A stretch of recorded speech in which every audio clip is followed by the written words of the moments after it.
Shalom, saudaraku yang berbahagia. Selamat bertemu kembali untuk merenungkan bagian firman Tuhan dengan judul Hidup untuk Tuhan. Semoga renungan kita pada hari ini memberikan kita kekuatan dan semangat untuk terus mengiring Dia sampai akhir hidup kita. 2 Korintus pasal 5 ayat 17 sampai 19. Sebelumnya mari kita bersatu dalam doa. Bapa yang kami sembah dalam Tuhan Yesus Kristus, kami bersyukur karena Engkau senantiasa melindungi dan memberkati kami. Sebelum memulai aktivitas, kami mau merenungkan firman-Mu. Tuhan tolong dan pimpin kami, berikan kami hikmat untuk memahami dan untuk melakukan firman-Mu. Terima kasih Bapa, dalam nama Tuhan Yesus kami bersyukur. Amin. Saudaraku yang berbahagia, mari kita baca 2 Korintus pasal 5 ayat 17 sampai ayat 19. Jadi siapa yang ada di dalam Kristus, ia adalah ciptaan baru, yang lama sudah berlalu, sesungguhnya yang baru sudah datang. Dan semuanya ini dari Allah, yang dengan perantaraan Kristus telah mendamaikan kita dengan dirinya, dan yang telah mempercayakan pelayanan pendamaian itu kepada kami. Saudaraku yang berbahagia, firman Tuhan berkata, orang yang berbahagia adalah yang merenungkan firman Tuhan serta melakukan dalam hidupnya. Pada zaman ini, manusia semakin fokus pada dirinya sendiri. Tren seperti swafoto atau selfie membuat manusia semakin memuji diri sendiri dan puas terhadap keakuannya. Pujian lebih banyak diberikan kepada orang-orang yang cantik dan kaya, bukan orang-orang yang benar dan taat.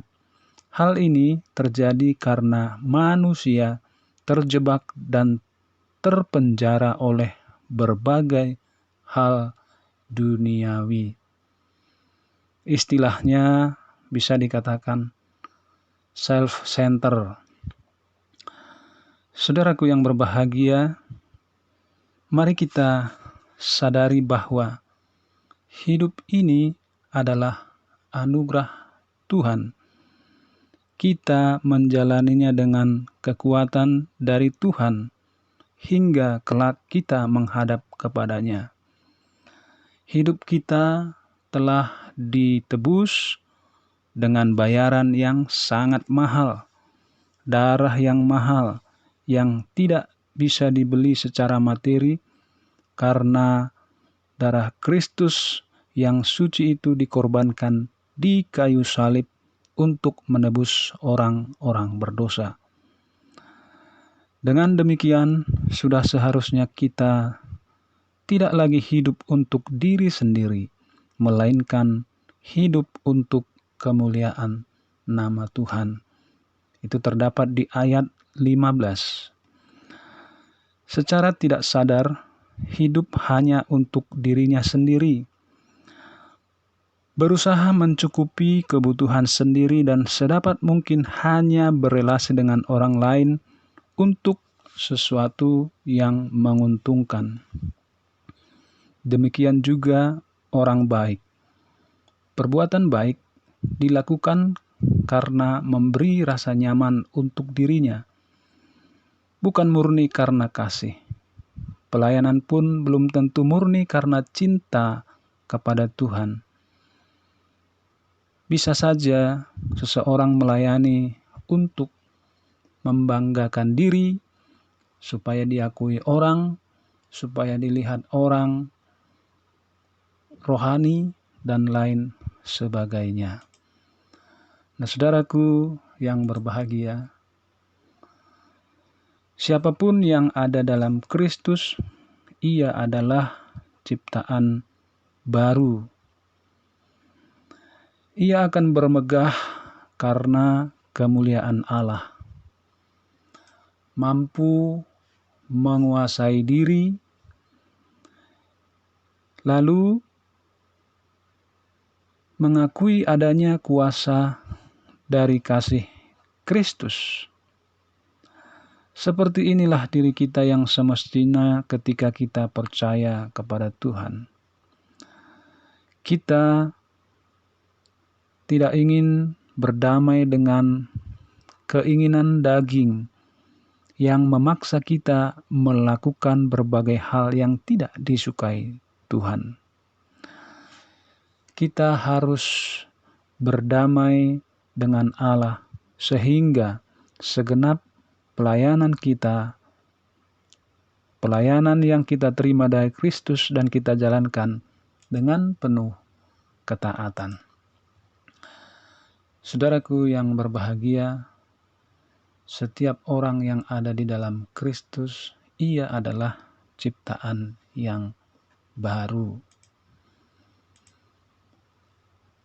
Marilah kita menghayati kasih Tuhan di dalam hidup ini dan menjalani hidup dengan senantiasa mengerti dan berusaha memahami kehendak-Nya. Kita bersyukur atas pengorbanan Kristus di kayu salib. Oleh karena itu kita harus bersungguh-sungguh mempersembahkan hidup ini untuk melayani Dia. Melayani Tuhan bukanlah supaya kita membanggakan diri. Melayani Tuhan bukanlah supaya orang memandang kita. Namun melayani Tuhan haruslah kita lakukan karena kita sadar bahwa Tuhan sudah terlebih dahulu melayani kita.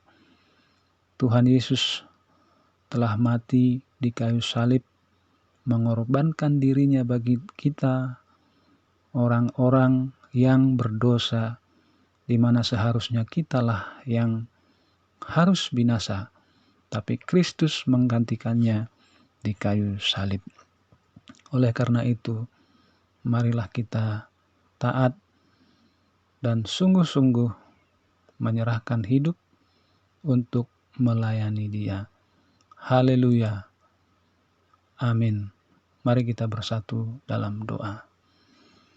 Bapa di surga, kami bersyukur atas pengorbanan Yesus Kristus di kayu salib, sehingga kami orang berdosa mendapatkan pengampunan, serta menjadikan kami ciptaan yang baru. Terima kasih Bapa untuk karya Kristus di kayu salib. Dalam nama Tuhan Yesus kami berdoa dan mengucap syukur. Haleluya. Amin. Tuhan Yesus memberkati kita sekalian. Shalom.